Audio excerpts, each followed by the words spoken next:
17 ते 19 जानेवारी दरम्यान दिल्ली येथील प्रगती मैदानावर भारतातील 100 स्मार्ट सिटी अंतर्गत राबवलेल्या उपक्रमांचं प्रदर्शन आयोजित करण्यात आलेलं असून या प्रदर्शनामध्ये छत्रपती संभाजीनगर स्मार्ट सिटीने सहभाग घेतला आहे।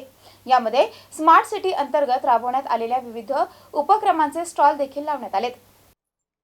यामध्ये Shivsrushti, safari park, multi speciality hospital, smart bus depot, Savitri education control room, command and control centre, Udan, digital address number, light house, e governance प्रकल्प, हेरिटेज गेट, खाम नदीचे पुनर्जीवन, GIS प्रकल्प आणि इस्कोप याबाबत माहितीचे स्टॉलला देश विदेशातून भेट देणारे छत्रपती संभाजीनगर शहरात येऊन प्रत्यक्ष शिवसृष्टी आणि सफारी पार्कला भेट देण्याबाबत उद्गार काढत आहेत। तर छत्रपती शिवाजी महाराज यांच्या पुतळ्याजवळ उभे राहून सर्वच देश विदेशातून भेट देण्यासाठी आलेले नागरिक फोटो काढत आहेत आणि इतिहास जाणून घेत आहेत। सफारी पार्क सारखा प्रोजेक्ट इतर स्मार्ट सिटीमध्ये राबवण्यासाठी इतर शहरातील अधिकारी माहिती जाणून घेत आहेत।